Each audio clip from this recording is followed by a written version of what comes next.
আমার বাবার বাড়িতে এই দেওয়ালের রঙগুলো এত বেশি নষ্ট হয়েছে, তাই নতুন করে আবারও রঙের কাজ শুরু হচ্ছে।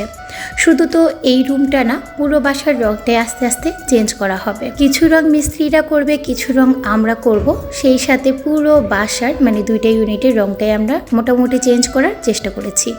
তো যেহেতু আজকে আমাদের মিস্ত্রিরাই কাজ করবে, তাই হচ্ছে ডাইনিং রুমের যে টেবিল ছিল সেই টেবিল এবং ডাইনিং রুমে বাকি যেসব জিনিসপত্র ছিল, আমার ক্যাবিনেট প্লাস ফ্রিজ, সেগুলো আমরা আস্তে আস্তে করে এদিক সেদিক এলোমেলো করে নিয়ে নিচ্ছি।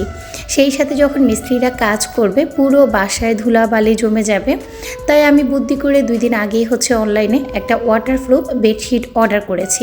এই যে বাসার রঙের কাজের সময় সাফওয়ান কিন্তু আম্মুর কাছেই বেশি থাকবে, আম্মুর রুমে। তাই আম্মুর রুমের জন্য এই চাদরটা নেওয়া, যাতে পানি পড়লে বেডশিটের উপরে বেডশিটটা ভিজে না যায় বা তোষকটা যাতে ভিজে না যায়, কারণ সাফওয়ান বিশেষ করে পানি নিয়ে খেলতে বেশি পছন্দ করে।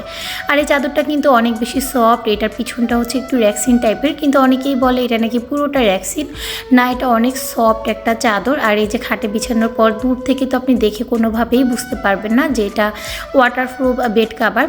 প্রিন্টগুলো এত সুন্দর আর কালারটাও অনেক বেশি সুন্দর। এটার সাথে ম্যাচিং করে যদি বালিশের কাভার বানিয়ে নেন তাহলে তো সবসময় র্যান্ডম রাফ ইউজ করতে পারবেন, বেড কাভার আর নষ্ট হবে না। আর এই যে দেখেন সাফওয়ান এসেই হচ্ছে খাটের মধ্যে পানি ঢেলে দিয়েছে। যাই হোক, এখন অনেক আপুরাই জানতে চাইবেন যে আপু এটা কোথা থেকে নিয়েছেন, পেজের নামটা বলেন। তো তাদের উদ্দেশ্যে আমি কমেন্ট বক্সে অথবা ডিসক্রিপশন বক্সে পেজের নামটা মেনশন করে দিব, চাইলে আপনারাও কিন্তু নিয়ে নিতে পারেন। যাদের বাসায় ছোট বাচ্চা আছে তাদের জন্য তো অনেক বেশি উপকারী। তো সাফওয়ান এখানে পানি দিয়ে অলরেডি খেলছে, আমিও তার সাথে একটু দুষ্টুমি করছি। আর এই যে দেখেন কচু পাতায় যেমন পানি দিলে এটা সরে যায়, ঠিক তেমনি কিন্তু এই বেডশিটেও পানি দিলে সরে যায়। সাফওয়ানকে আমি খেলতে দিয়ে এসেছি আম্মুর রুমে, আর এদিকে মিস্ত্রিরা চলে এসেছে। তো এখানে হচ্ছে ওরা রঙগুলো আগে তুলে নিচ্ছে। আমাদের এই দেওয়ালটা ভালো করে খেয়াল করলে দেখবেন সবসময় কিন্তু এরকম ভিজা ভিজা একটা ভাব থাকে, সেই সাথে এটার মধ্যে প্রচুর পরিমাণে নোনা এবং ঢ্যাম হয়েছে। তো যার কারণে হচ্ছে আগে মিস্ত্রিরা রঙগুলোকে উঠিয়ে নিচ্ছে। শুধু এই দেওয়ালটা না, আমাদের বাসার বিভিন্ন দেওয়ালে এরকম নোনা পড়ে, যতই রং করা হোক না কেন সেটা স্থায়ী হয় না। তো এটার জন্য এবার আমরা একদম ভালো করে এই দেওয়ালগুলোতে পুটিং করিয়ে নিব, যাতে এগুলো ভিজা ভিজা ভাবটা বা নোনা ভাবটা কমে যায়। তো এই তো প্রথম পর্যায়ে হচ্ছে রঙগুলো উঠিয়ে তারপরে ঘষে মেজে এখন প্রথম পর্যায়ে হচ্ছে ড্যামসিলার দিয়ে দিচ্ছে। আর ড্যামসিলারের মধ্যে যেটা একদম ভালো মানের সেটাই দিয়ে দিচ্ছে। তো আমি মোটামুটি রঙের সম্পর্কে কিছুটা আইডিয়া আছে, কারণ আমরা কিন্তু আমাদের বাসার অনেকগুলো রং নিজেরাই করেছি, আর সেগুলো করার পরে হচ্ছে মিস্ত্রিরা কাজ করছে। তো মূলত আমরা যে কাজগুলো করেছি সেগুলো আপনাদের সাথে 2-1 দিন পর শেয়ার করবো ইনশাল্লাহ। আর এই তো ড্যামসিলার মারার পর দিন হচ্ছে তারা পুটিং করবে, পুটিং করে তারপরে সেগুলোকে ভালো করে হচ্ছে ফিনিশিং করে এরপর হচ্ছে রং করবে। টোটাল এই যে রং করছে এটা হচ্ছে 3য় দিন। তো 3 দিনের একটা ভিডিও আমি একটু একটু করে জুড়ে আপনাদেরকে একটা ব্লগ হিসেবে শেয়ার করছি। যাই হোক, এটা হচ্ছে লাস্ট দিন তারা হচ্ছে ফিনিশিং টাচ এখন করে যাবে। তো এটা ফিনিশিং করার পর আমি আপনাদেরকে দেখিয়ে দেব যেটা আসলে ফাইনাল লুক কেমন হয়, ভিডিও শেষে এটা দেখিয়ে দিচ্ছি।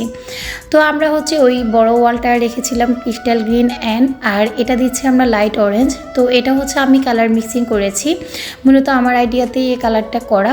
তো আমি এটা হচ্ছে কোনো ব্র্যান্ডে পাইনি, যার কারণে নিজেরাই হচ্ছে বাসায় আমি মিক্সিং করে মিস্ত্রিকে দিয়েছিলাম লাগানোর জন্য।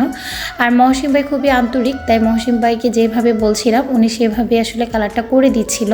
আগের দেওয়ালটা যেহেতু ইয়েলো কালার ছিল, তাই তার উপরে যখন লাইট অরেঞ্জ দেওয়া হচ্ছিল খুব তাড়াতাড়ি কিন্তু কালারটা চলে আসছে, খুব একটা কষ্ট করতে হচ্ছে না। তো জাস্ট প্রথম বোর্ড দেওয়ার পর আবার সেকেন্ড বোর্ডেও হচ্ছে এই যে দেওয়ালটা আছে সেটাতেও কিন্তু লাইট অরেঞ্জ কালারটা দেওয়া হয়েছে।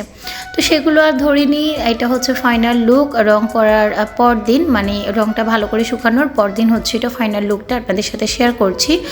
এটা শুকানোর পর কালারটা এরকম বাঙ্গি কালার বা একদমই লাইট একটা অরেঞ্জ কালার চলে এসেছে। আমি আসলে কালারটা ঠিক বলতে পারছি না। যাই হোক, আমার কাছে এখন আগের থেকে লুকটা একটু ভালোই লাগছে। তো আপনাদের কাছে কেমন লেগেছে সেটাও কিন্তু কমেন্ট করে জানাবেন। তো মোটামুটি আমাদের প্রত্যেকটা রুমেরই রং করা হয়েছে বা কালারটা চেঞ্জ করা হয়েছে। তো প্রত্যেক রুমের আলাদা আলাদা ডিটেলস ভিডিও আমি আপনাদের সাথে শেয়ার করব। সে পর্যন্ত সবাই ভালো থাকবেন, সুস্থ থাকবেন, আমার পেজের সাথেই থাকবেন। আজকের মতো তবে বিদায় নিচ্ছি। আল্লাহ হাফিজ, আসসালামু আলাইকুম।